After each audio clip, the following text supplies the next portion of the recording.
शुक्रवार पेठ येथील श्री रामलिंग चौडेश्वरी देवी यात्रा महोत्सव 2026 निमित्त आयोजित नूतन सभा मंडप लोकार्पण सोहळा, श्री चौडेश्वरी सेवारत्न पुरस्कार वितरण तसेच हटगार कोष्टी समाजातील विजयी नगरसेवकांचा सत्कार समारंभ भक्तिमय आणि उत्साहपूर्ण वातावरणात संपन्न झाला। श्री चौडेश्वरी देवी मंदिर परिसरात पार पडलेल्या या कार्यक्रमास भाविकांनी मोठ्या संख्येने उपस्थिती लावली होती। विशेष म्हणजे महिला भक्तांची लक्षणीय उपस्थिती आणि संपूर्ण कार्यक्रमातील शिस्तबद्ध नियोजन यामुळे यात्रा महोत्सवाला वेगळीच शोभा प्राप्त झाली। कार्यक्रमाची सुरुवात देवी पूजन आणि मंत्रोच्चाराने झाली। अक्कलकोट तालुक्यातील मैंदर्गी विरक्त मठाचे श्री मृत्युंजय महाराज स्वामीजी यांच्या हस्ते नूतन सभा मंडपाचे लोकार्पण करण्यात आले। आपल्या आशीर्वचनात महाराज म्हणाले, धर्म, संस्कार आणि समाजकार्य यांचा संगम अशा उत्सवातून घडत असतो। मंदिर हे समाजाला दिशा देणारे केंद्र असून भक्तीबरोबरच समाजहिताचे कार्य देखील येथे घडले पाहिजे। चौडेश्वरी देवीची कृपा सर्वांवर राहो अशा शुभेच्छाही त्यांनी दिल्या। यावेळी सामाजिक आणि विकासात्मक कार्याबद्दल आमदार विजयकुमार देशमुख यांना श्री चौडेश्वरी सेवारत्न पुरस्कार देऊन सन्मान करण्यात आले। मनोगत व्यक्त करताना आमदार देशमुख म्हणाले, देवस्थानच्या वतीने झालेला हा सन्मान माझ्यासाठी प्रेरणादायी आहे। धार्मिक परंपरेसोबत समाजातील एकोपा आणि विकासाची भावना जपणे ही काळाची गरज आहे। समाजाच्या विश्वासाला पात्र राहून पुढेही जनसेवा करत राहीन। आज अनेक वर्षापासून आपली सगळ्यांची इच्छा होती की आपल्या चौडेश्वरी मंदिरासमोर एखादं सभामंडप लहानसं का होईना करावं आणि या भागातील नगरसेवक आणि आपल्या सगळ्या चौडेश्वरी देवीचे ट्रस्ट मंडळींनी मला विनंती केली होती।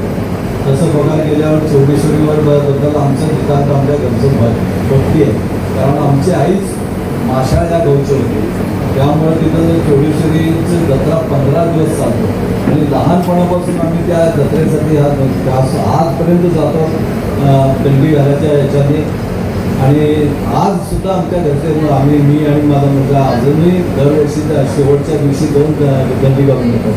त्यामुळं सातत्यानं चौडेश्वरी माताचं भक्ती असल्यामुळं आज त्यांच्या देवीच्या त्यांच्या देवासमोर सभामंडप मांडण्याचं सौभाग्य आम्हाला लाभलं। तुमच्या सगळ्यांच्या आशीर्वादामुळे लागलं, कारण तुम्ही लोकांनी मला 5 वेळा निवडून दिलं, त्यामुळेच हा सगळ्यांचा आपण हा कार्यक्रम करू शकता आणि तुमच्या सगळ्यांच्या आशीर्वादामुळे हा पुरस्कार दिला। एक प्रकारचं चांगलं काम उभा करणं, चांगलं काम लोकांकडनंही करून घेणं ही महत्त्वाचं आहे। आता आमच्या होळीगट्टी त्यांनी सांगितलं की माणसाने कसं जगायला पाहिजे किंवा आपला संस्कार कसा असायला पाहिजे, त्याने आपल्या सविस्तर भाषणात असेल। आज तसं बोलायला गेलं तर बोलायला वेळ नाही, कारण आज अनेक लग्न आहेत, शेवटची तिथी असल्यामुळं आम्हालाही लग्न सकाळी 10:15 लग्न होतं, पण तरी मी गडबड करून दिवसभर झालेलं आहे। पण आपल्या सगळ्यांचं चौडेश्वरी माताच्या चरणी विनंती करतो की असंच प्रेम, असंच तुमचं सगळ्यांचा आशीर्वाद आमच्यावर राहावं आणि ह्या आपण दिलेलं सन्मान ते आम्ही अंगीकृत करून त्याच्या चौडेश्वरी देवीचं जे आम्हाला आशीर्वाद मिळाला आहे त्याप्रमाणे वागण्याचा या जीवनामध्ये प्रयत्न करू। आणि पुन्हा एकदा आपल्या सगळ्यांचा आभार मानून माझे 2 शब्द देतो। आणि मी या कार्यक्रमाचं मला लग्न फार असल्यामुळं अध्यक्षांच्या परवानगीनं आणि महाराजांच्या परवानगीनं मी देवस्थानचे अध्यक्ष गुरुनाथ निंबाळे यांनी सांगितले की भाविकांच्या सहकार्यामुळे मंदिराचा विकास सातत्याने होत आहे। नव्या सभा मंडपामुळे धार्मिक, सामाजिक आणि सांस्कृतिक उपक्रमांना चालना मिळणार आहे। यात्रा महोत्सव अत्यंत शिस्तीत आणि भक्तिमय वातावरणात पार पडत असून महिलांचा उत्स्फूर्त सहभाग ही आनंदाची बाब आहे। कार्यक्रमात हटगार कोष्टी समाजातील नुकत्याच पार पडलेल्या नगरपरिषद, नगरपालिका आणि महानगरपालिका निवडणुकांमध्ये विजयी झालेल्या नगरसेवकांचा विशेष सत्कार करण्यात आला। उपस्थित मान्यवर, समाज बांधव आणि भाविकांच्या टाळ्यांचा गजरात हा सोहळा उत्साहात पार पडला। आजच्या या सुंदर मंगलमय प्रसंगी मी देवीच्या स्तुतीनं माझं 4 शब्द सुरू करते। सर्व मंगल मांगल्ये शिवे सर्वार्थ साधिके शरण्ये त्र्यंबके गौरी नारायणी नमोस्तुते। तर नमन आहे त्या नारायणीला आणि त्या नारायणी चरणी हीच माझी प्रार्थना आहे की आमच्या हातून आणि तो उपस्थित सर्वांच्या हातून देशाप्रती, धर्माप्रती, समाजाप्रती व आपल्या कुटुंबाप्रती शुभ कार्य घडो, मंगलमय कार्य घडो व रक्षणार्थी कार्य घडो हीच मी त्या देवीचरणी मागणी मागून घेते.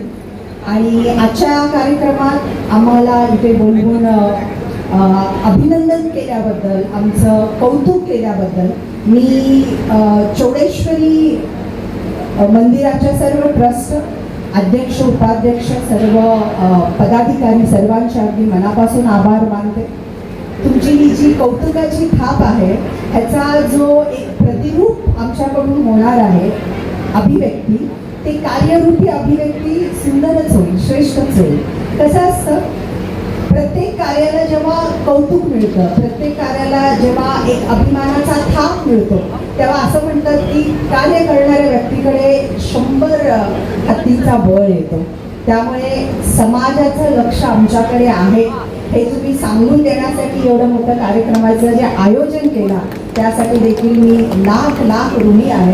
कारण कसं असतं, आपले डोळ्याने आपण स्वतःला पाहूच शकत नाही, पण जेव्हा समाजाचं लक्ष असतं आपल्यावरती तेव्हा आपल्याकडून चांगलं कार्य तर घडतो, पण चुकूनही चुकीचं काम होऊ नये हे सारखं आपली दक्षता राहते, मनात एक विचार राहते. त्यामुळे परत एकदा मी समाजाच्या खूप खूप ऋणी आहे, धन्यवाद सांगते. आणि आज इथे रामलिंग चौडेश्वरी देवी महोत्सव व सामाजिक कार्यक्रमामध्ये मला माझे मत मांडण्याची संधी दिल्याबद्दल खूप खूप आभार. मी हे माझं पोस्टर आहे. आजच्या काळात मुली शिकत आहेत, पुढे जात आहेत, स्वतंत्र विचार करत आहेत, स्वतःची स्वप्न बघत आहेत, पण तरीही आज एक प्रश्न आहे, मुलगी खरंच सुरक्षित आहे का? आजही अनेक मुलींना घरातून बाहेर पडताना असा विचार येतो की खरंच बाहेरचं जग सुरक्षित आहे का? रात्री उशिरा घरी परत येताना त्यांना असं वाटतं की आपण काहीतरी साहसिक कृत्य करत आहोत. त्यांना काही मुलींना स्वतःचं मत मांडतानाही 10 वेळा विचार करावा लागतो. हे एवढंच नाही तर मी माझ्या पोस्टरमध्ये काही महत्त्वाचे प्रश्न मांडले आहेत की समाजात मुलींना स्वतःचा हक्क मिळवण्यासाठी काही संघर्ष करावे लागतात, ते का करावे लागतात आणि समाजात मुलींवर किंवा महिलांवर अत्याचार का होतात, ते थांबत का नाही आहे. तसंच मला असं वाटतं की एक मुलगी शिकली म्हणजे संपूर्ण कुटुंब पुढे जातं. जर महिलांना आदर, सन्मान, सत्कार मिळाला तर समाज अधिक मजबूत बनतो. आणि मी माझ्या पोस्टरमध्ये मध्यभागी एका मुलीचा फोटो लावला आहे. त्याचं कारण असं की प्रत्येक मुलगी जेव्हा जन्माला येते ते काही स्वप्न घेऊन तिला शिकायचं असतं, मोठं व्हायचं असतं, स्वतःच्या पायावर उभं राहायचं असतं, समाजात काहीतरी आपलं अस्तित्व निर्माण करायचं असतं. पण काही समाजातील विकृत मानसिकतेमुळे ते पूर्ण होऊ शकत नाही किंवा ते पूर्णच राहतं. माझ्या पोस्टरमध्ये मी काही पॉईंट्स दिले आहेत, ते म्हणजे freedom, safety, support, equality, education. हे फक्त शब्द नाही आहेत, तर प्रत्येक मुलीचा हक्क आहे, तिचा सन्मान आहे. मी शेवटी एवढं सांगू शकते की प्रत्येक मुलीला म्हणजे समाजात आपण आपल्या समाजात प्रत्येक मुलीला समान हक्क दिला पाहिजे, तिला स्वतंत्र दिलं पाहिजे, जिला शिकायची इच्छा आहे तिला शिकायला दिलं पाहिजे, तिचं मत मांडायला दिलं पाहिजे. आणि समाज हे फक्त सरकार किंवा पोलिसांमुळे बदलत नाही, तर आपल्या विचारांमधून बदलतो. आणि शेवटचे माझे हे शब्द असतील की महिलांना दया नको तर त्यांना समानता हवी, महिलांना भीती नको तर समानता हवी, सुरक्षितता हवी, जगायचं फक्त परवानगी नको तर स्वातंत्र्य हवं, स्त्रियांना आदर द्या आणि स्त्रिया हेच आपल्या समाजाची खरी ताकद आहे. धन्यवाद.